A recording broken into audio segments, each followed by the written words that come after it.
Hi ಎಲ್ರಿಗೂ ನಮಸ್ಕಾರ. Welcome back to channel Ashwini Geetanjali. ಎಲ್ಲರೂ ಹೇಗಿದ್ದೀರಾ? ಚೆನ್ನಾಗಿದ್ದೀರಾ? ನಾವೆಲ್ಲರೂ ತುಂಬಾ ಚೆನ್ನಾಗಿದ್ದೀವಿ. ನಾವು ಎಲ್ಲ ಡಯಟು ಕರೆಕ್ಟ್ ಮಾಡ್ತಾ ಇದ್ದೀವಿ, ವಾಕಿಂಗ್ ಮಾಡ್ತಾ ಇದ್ದೀವಿ ಮತ್ತು ವರ್ಕೌಟ್ಸ್ ಮಾಡ್ತಾ ಇದ್ದೀವಿ. ಆದ್ರೂ ವೆಯ್ಟ್ ಸ್ಟ್ರಕ್ ಆಗಿಬಿಟ್ಟಿದೆ, ವೆಯ್ಟ್ ಲಾಸ್ ಆಗ್ತಾನೇ ಇಲ್ಲ ಅಂತ ಅಂದ್ಕೊಂಡ್ರೆ ಡೆಫಿನೆಟ್ಲಿ ಇವತ್ತು ತೋರಿಸುವಂಥ ಡಯಟ್ ಫಾಲೋ ಮಾಡಿ. ಕಂಪಲ್ಸರಿ ನಿಮ್ಮದು 100% ಗ್ಯಾರಂಟಿಯಾಗಿ ನಿಮ್ಮ ವೆಯ್ಟ್ ಕಡಿಮೆ ಆಗುತ್ತೆ. ಸೊ ಯಾಕಂದರೆ ಆ ಥರ ಸ್ಟ್ರಕ್ ಆಗಿರೋ ಟೈಮಲ್ಲಿ ನಾವು ಒಂದು ಇಂಟರ್ಮಿಟೆಂಟ್ ಫಾಸ್ಟಿಂಗ್ ಮಾಡಬೇಕು. ಅದ್ರ ಜೊತೆಗೆ ವಿಟಮಿನ್ ಸಿ ಮತ್ತು ಹೈ ಪ್ರೋಟೀನ್ ಇರುವಂಥ ಫುಡ್ಗಳನ್ನ ಹೆಚ್ಚಾಗಿ ತೊಗೊಂಡ್ರೆ ನಮ್ಮ ಬಾಡಿಯಲ್ಲಿರುವಂಥ ಫ್ಯಾಟ್ ಬರ್ನ್ ಮಾಡೋದಕ್ಕೆ ತುಂಬ ಹೆಲ್ಪ್ ಮಾಡುತ್ತೆ. ಸೊ ಅದಕ್ಕೆ ಒಂದು ಬೆಸ್ಟ್ ಆಪ್ಷನು ಒಂದು ಡಿಟಾಕ್ಸ್ ಜ್ಯೂಸು ಅಥವಾ ವೆಯ್ಟ್ ಲಾಸ್ ಡ್ರಿಂಕ್ ಅಂದರೆ ಆಮ್ಲಾ ಜ್ಯೂಸು. ಹೌದು, ಬೆಟ್ಟದ ನೆಲ್ಲಿಕಾಯಿ ಎಲ್ಲ ಸಿಗುತ್ತೆ ಈಗಂತೂ ಸೀಸನ್ನಲ್ಲಿ, ಆರಾಮಾಗಿ ಸಿಕ್ಬಿಡುತ್ತೆ. ಏನು ತುಂಬ ಬಡ್ಜೆಟ್ ಫ್ರೆಂಡ್ಲಿಯೂ ಆಗಿರುತ್ತೆ. ನಾನು ರೀಸೆಂಟಾಗಿ ತೋರಿಸಿದೆ, ಈ ಥರ ಆಮ್ಲಗಳೆಲ್ಲಾದರೂ ಕಾಣಿಸ್ಬಿಟ್ರೆ ನಾನಂತೂ ತೊಗೊಂಡು ಬಂದು ಇದನ್ನು ಕಂಪಲ್ಸರಿಯಾಗಿ ನನ್ನ ಡಯಟಲ್ಲಿ ಆ್ಯಡ್ ಮಾಡ್ಕೊತೀನಿ ಅಂತ. ಯಾಕಂದರೆ ಇದರಿಂದ ನಮಗೆ ಸ್ಕಿನ್ಗೆ, ಹೇರ್ಗೆ, ವೆಯ್ಟ್ ಲಾಸ್ಗೆ ತುಂಬ ಹೆಲ್ಪ್ ಮಾಡುತ್ತೆ. ಆರೆಂಜಲ್ಲಿರುವಂಥ ವಿಟಮಿನ್ ಸಿ 10 ಪಟ್ಟು ಜಾಸ್ತಿ ಇರುತ್ತೆ ಬೆಟ್ಟದ ನೆಲ್ಲಿಕಾಯಲ್ಲಿ. ಸೊ ನಾವು ಒಂದು ಬೆಟ್ಟದ ನೆಲ್ಲಿಕಾಯಿ ಡೈಲಿ ಒಂದು ತೊಗೊಂಡ್ರೆ ಅದರಿಂದ ಎಷ್ಟು ಎಫೆಕ್ಟಿವ್ ಆಗಿರುತ್ತೆ ನೀವೇ ಒಂದ್ಸಲ ಇಮ್ಯಾಜಿನ್ ಮಾಡ್ಕೊಳ್ಳಿ. ಸೊ ನಾನಿಲ್ಲಿ ಏನು ಮಾಡಿದ್ದೀನಿ ಅಂದರೆ ಒಂದು ಫ್ರೆಶ್ ಆಮ್ಲನ ಪೀಸಸ್ಸಾಗಿ ಕಟ್ ಮಾಡಿಕೊಂಡು ಒಂದು ಮಿಕ್ಸಿ ಜಾರಲ್ಲಿ ಹಾಕ್ಕೊಂಡು ಸ್ವಲ್ಪ ನೀರು ಹಾಕ್ಕೊಂಡು ಚೆನ್ನಾಗಿ ಗ್ರೈಂಡ್ ಮಾಡ್ಕೊಂಡಿದ್ದೀನಿ. ಅದನ್ನು ಈಗ ಸ್ಟ್ರೈನ್ ಮಾಡಿಕೊಂಡು ಅದಕ್ಕೆ ಒಂದು ಗ್ಲಾಸ್ ಆಗೋಷ್ಟು ನೀರನ್ನ ಮಿಕ್ಸ್ ಮಾಡಿಕೊಂಡು ಹಾಗೆ ಕುಡಿಯೋದಕ್ಕಾಗೋದಿಲ್ಲ. ಸೊ ಡೈಲ್ಯೂಟ್ ಮಾಡಿಕೊಂಡು ಇದನ್ನು ಖಾಲಿ ಹೊಟ್ಟೆಯಲ್ಲಿ ತೊಗೊಂಡ್ರೆ ತುಂಬ ಎಫೆಕ್ಟಿವ್ ಆಗಿ ನಮಗೆ ವೆಯ್ಟ್ ಲಾಸ್ ಆಗುತ್ತೆ. ಈ ಆಮ್ಲಾ ಜ್ಯೂಸನ್ನ ತೊಗೊಂಡಾದ್ಮೇಲೆ minimum 45 minutes to 1 hour gap ಬಿಟ್ಟು ಸೊ ನೆಕ್ಸ್ಟು ನಾನಿಲ್ಲಿ ಬ್ರೇಕ್ಫಾಸ್ಟ್ಗೆ ಪ್ರಿಪೇರ್ ಮಾಡ್ಕೊಳ್ತಾ ಇದ್ದೀನಿ. ಪಿ ಜಿಯಲ್ಲಿರೋರಿಗೆ ಆ್ಯಂಡ್ ವರ್ಕ್ ಮಾಡೋರಿಗೆ ಮತ್ತು ಟೈಮೇ ಇಲ್ಲ, ಸೊ ನಾವು ಸಪ್ರೇಟಾಗಿ ಏನು ಮಾಡ್ಕೋಬೇಕು ಅಂತ ಅಂದ್ಕೊಳ್ತಾ ಇರ್ತೀರಲ್ಲ ಅಂಥವ್ರಿಗೆ ಸ್ಮೂತಿ ಬೆಸ್ಟ್ ಆಪ್ಷನು. ಜಸ್ಟ್ 1-2 ಮಿನಿಟ್ಸಲ್ಲೇ ಪ್ರಿಪೇರ್ ಮಾಡ್ಕೊಂಬಿಡ್ಬೋದು. ಅದೇ ಥರ ಅದರಲ್ಲಿ ತುಂಬಾ ನ್ಯೂಟ್ರಿಷನ್ ಸಿಗುತ್ತೆ. ಸೊ ಈ ಸ್ಮೂತಿ ಬಂದುಬಿಟ್ಟು ವಿಟಮಿನ್ ಸಿ ಹೆಚ್ಚಾಗಿ ಸಿಗಬೇಕು ಅಂತೇಳ್ಬಿಟ್ಟು ಪರ್ಟಿಕ್ಯುಲರ್ ಆಗಿ ಈ ಸ್ಮೂತಿನ ಇದರಲ್ಲಿ ಶೇರ್ ಮಾಡ್ಕೊಂಡಿದ್ದೀನಿ. ಸೊ ಹೇಳಿದ್ನಲ್ಲ ಆವಾಗಲೇ ವಿಟಮಿನ್ ಸಿ ಹೆಚ್ಚಾಗಿರುವಂಥ ಡಯಟ್ನ ನಾನು ನಿಮಗೆ ಶೇರ್ ಮಾಡ್ತಾ ಇದ್ದೀನಿ ಅಂತ. ಇದರಲ್ಲಿ ಬಂದುಬಿಟ್ಟು ನಾನು ಏನು ಮಾಡಿದ್ದೀನಿ ಅಂದರೆ ಒಂದು ಅರ್ಧ ಗಾವಾ ಫ್ರೂಟ್ ಜಾಮಣ್ಣು ತೊಗೊಂಡಿದ್ದೀನಿ, ಚೆನ್ನಾಗಿ ಹಣ್ಣಾಗಿರೋವಂಥದ್ದು. ಒಂದು ಖರ್ಜೂರ, 2 ವಾಲ್ನಟ್ಟು. ನೀವು ವಾಲ್ನಟ್ ಬದಲಾಗಿ ಏನಾದರೂ ಬಾದಾಮಿ ಅಥವಾ ಒಂದು 2ರಿಂದ 3 ಗೋಡಂಬಿ, ಸೊ ಆ ಥರ ಮನೇಲಿ ಏನು ನಟ್ಸ್ ಇರುತ್ತಲ್ಲ ಅದನ್ನು ನೀವು ಯೂಸ್ ಮಾಡ್ಕೋಬೋದು. ನೆಕ್ಸ್ಟ್ ಬಂದುಬಿಟ್ಟು ರೋಸ್ಟ್ ಮಾಡಿರುವಂಥ ಮಕಾನ ತೊಗೊಂಡಿದ್ದೀನಿ. ಸೊ ಇದು ಬಂದುಬಿಟ್ಟು ನಮಗೆ ಎಕ್ಸ್ಟ್ರಾ ಪ್ರೋಟೀನ್ ಸಿಗುತ್ತೆ ಆ್ಯಂಡ್ ಕ್ಯಾಲ್ಶಿಯಮು ಸಿಗುತ್ತೆ. ಇದು ಇಲ್ಲ ಅಂತಂದರೆ ಸ್ಕಿಪ್ ಮಾಡ್ಕೋಬೋದು. ಆ್ಯಂಡ್ ಒಂದು ಗ್ಲಾಸಷ್ಟು ಅರೌಂಡ್ ಒಂದು 100 ml 150 ml ಅಷ್ಟು ನಾನು ಲೋ ಫ್ಯಾಟ್ ಮಿಲ್ಕ್ನ ತೊಗೊಂಡಿದ್ದೀನಿ. ನೀವು ಇದಕ್ಕೆ ಬೇರೆ ಯಾವುದೇ ಥರದ್ದು ಅಂದರೆ ಕೊಬ್ಬರಿ ಹಾಲಾದರೂ ಯೂಸ್ ಮಾಡ್ಕೋಬೋದು, ಇಲ್ಲ ಅಂತಂದರೆ ಬರೀ ನೀರು ಹಾಕ್ಕೊಂಡಾದರೂ ಯೂಸ್ ಮಾಡ್ಬೋದು. ಸೊ ಆಮೇಲೆ ಒಂದು ಅರ್ಧ ಗ್ಲಾಸಷ್ಟು ನೀರೂ ಹಾಕ್ಬಿಟ್ಟು ಚೆನ್ನಾಗಿ ಇದನ್ನು ಗ್ರೈಂಡ್ ಮಾಡಿಕೊಂಡ್ರೆ ನಿಮಗೆ ಸ್ಮೂತಿ ರೆಡಿ ಆಗಿಬಿಡುತ್ತೆ. ಹೇಳಿದ್ನಲ್ಲ, ತುಂಬ ಹೆಚ್ಚಾಗಿ ವಿಟಮಿನ್ ಸಿ ಇರುತ್ತೆ ನಮಗೆ ಈ ಪಾರ್ಲೆ ಹಣ್ಣಲ್ಲಿ. ಅದೇ ಥರ ಲೋ ಕ್ಯಾಲರಿ ಮತ್ತು ಹೈ ಫೈಬರ್ ಇರೋವಂಥ ಫ್ರೂಟ್ ಇದು. ಸೊ ಮಸ್ಟ್ ಆ್ಯಂಡ್ ಶುಡ್ ನೀವು ಡಯಟ್ ಮಾಡ್ತಾಯಿದ್ರೆ ಹೆಲ್ದಿಯಾಗಿ ನಾವು ನಮ್ಮ ಸ್ಕಿನ್ನೂ ಗ್ಲೋಯಿಂಗ್ ಇರಬೇಕು ಅಂತಂದರೆ ಈ ಜಾಮಣ್ಣನ್ನು ಮಾತ್ರ ಕಂಪಲ್ಸರಿ ದಿನ ಒಂದು ತೊಗೊಂಡ್ರೂ ತುಂಬ ಚೆನ್ನಾಗಿರುತ್ತೆ ನಮ್ಮ ಸ್ಕಿನ್ನೂ ಅಷ್ಟೇ. ಆ್ಯಂಡ್ ಈ ಸ್ಮೂತಿನ ನಾನು ಬ್ರೇಕ್ಫಾಸ್ಟ್ಗೆ ತೊಗೊಂಡಿರೋದು. ಕಂಪಲ್ಸರಿ ಯಾರೆಲ್ಲ ಏನು ನಮಗೆ ಸ್ಟ್ರಕ್ ಆಗಿದೆ ವೇಟು ಅಂತಂದರೆ ಈ ಡಯಟ್ನ ಫಾಲೋ ಮಾಡಿ ನೋಡಿ. ನೀವು ಒಂದು 10 ಡೇಸ್ ಫಾಲೋ ಮಾಡಿ, ಆವಾಗ ನಿಮಗೆ ಗೊತ್ತಾಗ್ಬಿಡುತ್ತೆ ಯಾವ ಥರ ವರ್ಕ್ ಆಗುತ್ತೆ ಈ ಡಯಟ್ ಅಂತ. ಸೊ ನಾನು ಈ ಬ್ರೇಕ್ಫಾಸ್ಟ್ ತೊಗೊಂಡಾದ್ಮೇಲೆ ಮತ್ತೆ ಮಧ್ಯಾಹ್ನ ಲಂಚ್ಗೆ ಪ್ರಿಪೇರ್ ಮಾಡ್ಕೊಳ್ತಾ ಇದ್ದೀನಿ. ಇನ್ ಬಿಟ್ವೀನ್ ನನಗೇನು ಹೊಟ್ಟೆ ಹಶ್ವಂತ ಏನೂ ಅನಿಸೋದಿಲ್ಲ, ಯಾಕಂದರೆ ಈ ಥರ ತುಂಬ ನ್ಯೂಟ್ರಿಷನ್ ಇರುವಂಥ ಫುಡ್ನ ತೊಗೊಂಡಾಗ ಆ್ಯಂಡ್ ನಮಗೇನಾದರೂ ಕ್ರೇವಿಂಗ್ಸ್ ಆಯಿತು ಅಂತಂದರೆ ನೀರು ಕುಡೀರಿ. ಜಾಸ್ತಿ ನೀರು ಕುಡಿದಿಲ್ಲ ಅಂದ್ರೂ ನಮಗೆ ಕ್ರೇವಿಂಗ್ಸ್ ಆಗ್ತಿರುತ್ತೆ. ಸೊ ನನಗೆ ನಾನು ತೊಗೊಳ್ಳೋವಂಥ ಏನು ಬ್ರೇಕ್ಫಾಸ್ಟ್, ಲಂಚು ಈ ಥರದ್ದೆಲ್ಲ ಸಫಿಷಿಯೆಂಟ್ ಇರುತ್ತೆ. ನನಗೆ ಹೊಟ್ಟೆ ಹಶ್ವು ಅಂತ ಏನೂ ಅನಿಸೋದೇ ಇಲ್ಲ. ಸೊ ನಿಮ್ಗೆ ಆ ಥರ ಏನಾದರೂ ಫೀಲ್ ಆಯಿತು ಅಂತಂದರೆ ಹೆಲ್ದಿಯಾಗಿರೋವಂಥದ್ದನ್ನ ಏನಾದರೂ ತೊಗೊಳ್ಳಿ. ಸೌತೆಕಾಯಿ, ಕ್ಯಾರೆಟು ಅಥವಾ ಹುರಿದಿರೋವಂಥ ಶೇಂಗಾ ಬೀಜ ಒಂದು ಇಡಿಯಷ್ಟು. ಸೊ ಈ ಥರ ಹೆಲ್ದಿ ಆಪ್ಷನ್ಸ್ನ ನೀವು ಪಿಕ್ ಮಾಡ್ಕೋಬೋದು. ಮೊನ್ನೆ ವೆಜಿಟೇಬಲ್ಸ್ ಎಲ್ಲ ತರಕ್ಕೆ ಹೋಗಿದ್ವಲ್ಲ, ಆವಾಗ ಏನು ಹಸಿ ಸಿಕ್ತು. ಸೊ ಅದನ್ನು ನೋಡಿದ ತಕ್ಷಣವೇ ಯಾಕೋ ಪಪ್ಪು ಮಾಡೋಣ ಅಂತ ಅಂದ್ಕೊಂಡು ದಾಲಲ್ಲಿ ಹಾಕಿದರೆ ತುಂಬ ಚೆನ್ನಾಗಿರುತ್ತೆ ಟೇಸ್ಟು. ಯಾಕೇನೋ ಮಿಸ್ ಮಾಡಿಬಿಟ್ಟಿದ್ದೀನಿ ಈ ಮ್ಯಾಂಗೋ ಸೀಸನಲ್ಲಿ ಈ ದಾಲ್ ಮಾಡೋದು. ಇಲ್ಲಾಂತಂದರೆ ನನಗಂತೂ ತುಂಬಾ ಇಷ್ಟ ಈ ಥರ ಹಸಿ ಮಾವಿನಕಾಯಿ ಹಾಕಿಬಿಟ್ಟು ಸಾರೆಲ್ಲ ಮಾಡಿದ್ರೆ ಎಷ್ಟು ಚೆನ್ನಾಗಿರುತ್ತೆ ಗೊತ್ತಾ. ಸೊ ಅದನ್ನೇ ನಾನಿಲ್ಲಿ ಮಾಡ್ಕೊಳ್ಳೋಣ ಅಂತ ತೊಗೊಂಡು ಬಂದೆ. ಸೊ ಇದಕ್ಕೇನು ಮಾಡಿದ್ದೀನಿ ಅಂದರೆ ಏನಿಲ್ಲ, ತುಂಬಾ ಸಿಂಪಲ್. ಒಂದು 2 ಕಪ್ಪಷ್ಟು ತೊಗರಿ ಬೇಳೆನ ತೊಗೊಂಡಿದ್ದೀನಿ. ಅದನ್ನು ಚೆನ್ನಾಗಿ ವಾಶ್ ಮಾಡಿಬಿಟ್ಟು ಅದಕ್ಕೆ ಸ್ವಲ್ಪ ನೀರು ಹಾಕಿ ಒಂದು ಸ್ವಲ್ಪ ಜೀರಿಗೆ ಹಾಕಿಬಿಟ್ಟು ಒಂದು 3 ವಿಷಿಲ್, ಒಂದು 2ರಿಂದ 3 ವಿಷಿಲ್ ಕುದಿಸ್ಕೊಂಡಿದ್ದೀನಿ. ಸೊ ನೆಕ್ಸ್ಟು ನೋಡಿ ಮಾವಿನಕಾಯಿ ಎಷ್ಟು ಚೆನ್ನಾಗಿದೆ ಅಂತ. ತುಂಬ ಹುಳಿ ಇತ್ತು ಅಂದರೆ ಒಂದು ಅರ್ಧ ಏನು ಮ್ಯಾಂಗೋ ಹಾಕಿದರೆ ಸಾಕಾಗುತ್ತೆ, ಅರ್ಧ ಮಾವಿನಕಾಯಿ. ನಾರ್ಮಲ್ ಆಗಿತ್ತು ಅಂತಂದರೆ ಒಂದು ಫುಲ್ ಮ್ಯಾಂಗೋ ಹಾಕ್ಬಿಡಿ. ಇಲ್ಲಿ ನಾರ್ಮಲ್ ಆಗಿತ್ತು, ಅಷ್ಟು ಹುಳಿ ಇರಲಿಲ್ಲ, ಅಷ್ಟು ಇದೂ ಇರಲಿಲ್ಲ, ಸ್ವೀಟು ಇರಲಿಲ್ಲ. ಸೊ ಹಂಗಾಗಿ ಏನು ಮಾಡಿದೆ ಅಂದರೆ ನಾನು ಒಂದು ಮುಕ್ಕಾಲು ಹಾಕಿದ್ದೀನಿ, ಕಾಲು ಭಾಗ ಅಷ್ಟೇ ತೆಗೆದಿಟ್ಬಿಟ್ಟು ಎಲ್ಲ ಚಿಕ್ಕ ಚಿಕ್ಕ ಪೀಸಸ್ಸಾಗಿ ಕಟ್ ಮಾಡಿಕೊಂಡು ಈಗ ಸ್ವಲ್ಪ ಮಾವಿನಕಾಯಿನೆಲ್ಲ ಫ್ರೈ ಮಾಡ್ಕೊಳ್ಳೋಣ. ಇದಕ್ಕೆ ಒಂದು ಪ್ಯಾನಲ್ಲಿ ಒಂದು 2 ಟೇಬಲ್ ಸ್ಪೂನಷ್ಟು ಆಯಿಲ್ನ ಹಾಕಿಬಿಟ್ಟು ಅದಕ್ಕೆ ಕಟ್ ಮಾಡ್ಕೊಂಡಿರೋವಂಥ ಈರುಳ್ಳಿನ ಹಾಕಿ ಚೆನ್ನಾಗಿ ಫ್ರೈ ಮಾಡ್ಕೊಳ್ಳಿ. ಇದು ಸ್ವಲ್ಪ ಫ್ರೈ ಆದಮೇಲೆ ನೆಕ್ಸ್ಟು ಕಟ್ ಮಾಡ್ಕೊಂಡಿರುವಂಥ ಮಾವಿನಕಾಯಿನೆಲ್ಲ ಹಾಕ್ಬಿಟ್ಟು ಇದು ಸ್ವಲ್ಪ ಸಾಫ್ಟ್ ಆಗಬೇಕು, ಅಲ್ಲಿವರೆಗೂ ಇದನ್ನು ಬೇಯಿಸ್ಕೊಳ್ಳಿ. ಒಂದು ಲಿಡ್ ಏನಾದರೂ ಇದಕ್ಕೆ ಕ್ಲೋಸ್ ಮಾಡಿಬಿಟ್ಟು ಬೇಯಿಸ್ಕೊಳ್ಳಿ. ಆ್ಯಂಡ್ ಇನ್ನೊಂದು ನೆನಪಿಟ್ಕೊಳ್ಳಿ, ಚೆನ್ನಾಗಿ ಯಾವುದೇ ತರಕಾರಿ ಆಗಲಿ ಏನೇ ಆಗಲಿ ಅಡುಗೆ ಮಾಡಬೇಕಾದ್ರೆ ಲಿಡ್ ಅಂದರೆ ಮುಚ್ಚಳ ಅದಕ್ಕೆ ಮುಚ್ಚಿಬಿಟ್ಟು ಅಡುಗೆ ಮಾಡೋದ್ರಿಂದ ಅದರಲ್ಲಿರುವಂಥ ಪೋಷಕಾಂಶಗಳು ಅಂದರೆ ಹೋಗದೇ ಇರುತ್ತೆ. ಸೊ ಓಪನ್ ಮಾಡಿಬಿಟ್ಟು ನಾವು ಅಡುಗೆ ಮಾಡೋದ್ರಿಂದ ಏನಾಗುತ್ತೆ ಗೊತ್ತಾ, ಸೊ ಅದರಲ್ಲಿರುವಂಥ ಪೋಷಕಾಂಶಗಳೆಲ್ಲ ಕಡಿಮೆ ಆಗುತ್ತೆ. ಸೊ ಅದಕ್ಕೆ ಹೇಳೋದು, ಏನೇ ಮಾಡಿದ್ರೂ ಕುದಿಬೇಕಾದ್ರೆ ಅದನ್ನೆಲ್ಲ ಹಾಕ್ಬಿಟ್ಟು ಏನೇ ಹಾಕಿದ್ಮೇಲೆ ಮಸಾಲೆ ಎಲ್ಲ ಹಾಕ್ತೀವಲ್ಲ ಅದನ್ನು ಸ್ವಲ್ಪ ಲಿಡ್ ಕ್ಲೋಸ್ ಮಾಡಿಬಿಟ್ಟು ಕುದಿಸೋದಕ್ಕೆ ಬಿಡಿ. ಸೊ ಆವಾಗ ಅದರಲ್ಲಿರೋವಂಥ 100% ನ್ಯೂಟ್ರಿಷನ್ ನಮ್ಮ ಬಾಡಿಗೆ ಹೋಗೋದಕ್ಕೆ ಚೆನ್ನಾಗಿ. ಆ್ಯಂಡ್ ಇಲ್ಲಿ ನೋಡಿ ಏನು ಮಾಡಿದ್ದೀನಿ ದಾಲ್ಗೆ ಅಂತ ನೀವು ನೋಡ್ತಾ ಇರ್ಬೋದು. ಮಾವಿನಕಾಯಿ ಎಲ್ಲ ಸಾಫ್ಟ್ ಆದಮೇಲೆ ಅದಕ್ಕೆ ಸ್ವಲ್ಪ ಅರಿಶಿನ ಹಾಕ್ಕೊಂಡಿದ್ದೀನಿ.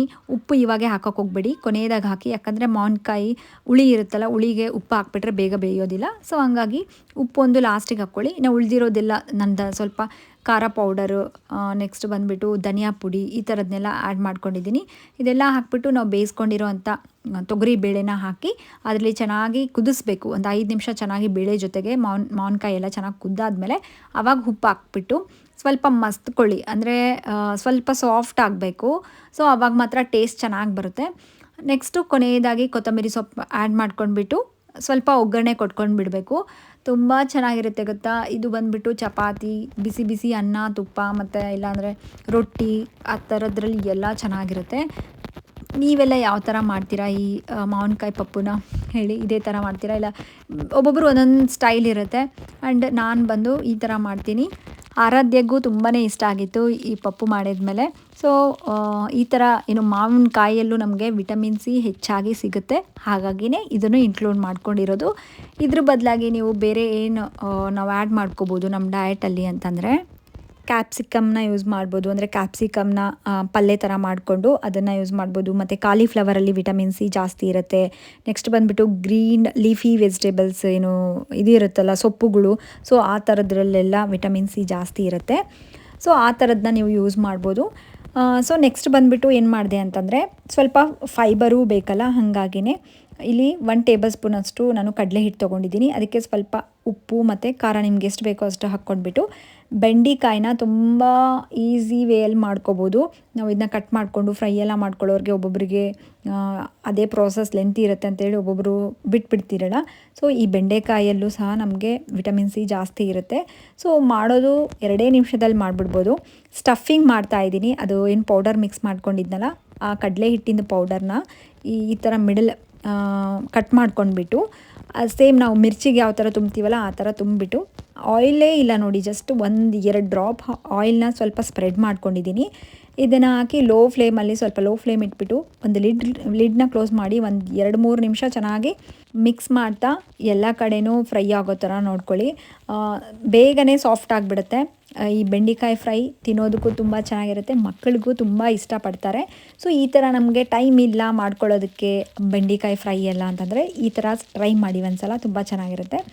ನಾನಿವತ್ತು ಮಧ್ಯಾಹ್ನ ಊಟಕ್ಕೆ ಒಂದು ಜೋಳದ ರೊಟ್ಟಿ, ಅದ್ರ ಜೊತೆ ಮಾವಿನಕಾಯಿ ಹಾಕಿ ಮಾಡಿರೋಂಥ ಮಾವಿನಕಾಯಿ ಪಪ್ಪು, ಆ್ಯಂಡ್ ನೆಕ್ಸ್ಟ್ ಬಂದುಬಿಟ್ಟು ಬೆಂಡಿ ಫ್ರೈ, ಸ್ಟಫಿಂಗ್ ಬೆಂಡಿ ಫ್ರೈ, ನೆಕ್ಸ್ಟು ಸ್ವಲ್ಪ ಕ್ಯಾರೆಟು. ಸೊ ಈ ಥರ ನಾನು ಬ್ಯಾಲೆನ್ಸ್ಡ್ ಫುಡ್ನ ಮಧ್ಯಾಹ್ನ ಕಂಪಲ್ಸರಿಯಾಗಿ ತೊಗೊಳ್ತೀನಿ. ಸೊ ಇದರಿಂದನೇ ನನಗೆ ಮೇನ್ ವೆಯ್ಟ್ ಲಾಸ್ ರಿಸಲ್ಟ್ ಸಿಗ್ತಾ ಇರೋದು.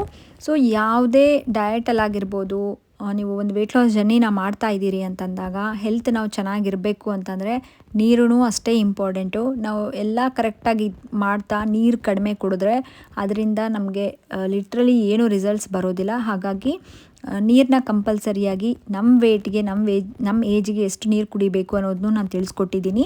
ಸೊ 20 kg ಇತ್ತು, ಎಕ್ಸಾಂಪಲ್ ಹೇಳ್ತಾ ಇದ್ದೀನಿ. 20 kgಗೆ 1 ಲೀಟರ್ ನೀರು ಕುಡಿಬೇಕು, 40 kgಗೆ 2 ಲೀಟರ್ ನೀರು ಕುಡಿಬೇಕು, 60 kg ಇತ್ತು ಅಂತಂದರೆ ಅದಕ್ಕೆ 3 ಲೀಟರ್ ನೀರು ಕುಡಿಬೇಕು. ಸೊ ಈ ಥರ ನೀವು ಕ್ಯಾಲ್ಕುಲೇಟ್ ಮಾಡಿಕೊಂಡು ಅಪ್ರಾಕ್ಸಿಮೇಟಾಗಿ ತೊಗೊಂಡ್ರೆ ನಾವು ಅಂದ್ಕೊಂಡಿರೋ ಅಂಥ ಗೋಲ್ನ ರೀಚ್ ಆಗ್ಬೋದು ನಮ್ಮ ವೆಯ್ಟ್ ಲಾಸ್ ಜರ್ನಿಯಲ್ಲಿ. ಆ್ಯಂಡ್ ಇಲ್ಲೇನು ಅಂತಂದರೆ ಇವತ್ತು ಗುರುಪೂರ್ಣಿಮೆ ಆಗಿತ್ತು, ಹಾಗಾಗಿ ದೇವಸ್ಥಾನಕ್ಕೆ ಹೋಗಿ ಬಂದಿದ್ವಿ. ಅದೇ ಕ್ಲಿಪ್ಪಿಂಗ್ಸ್ನ ಆ್ಯಡ್ ಮಾಡಿರೋದಿಲ್ಲಿ. ಸಾಯಂಕಾಲ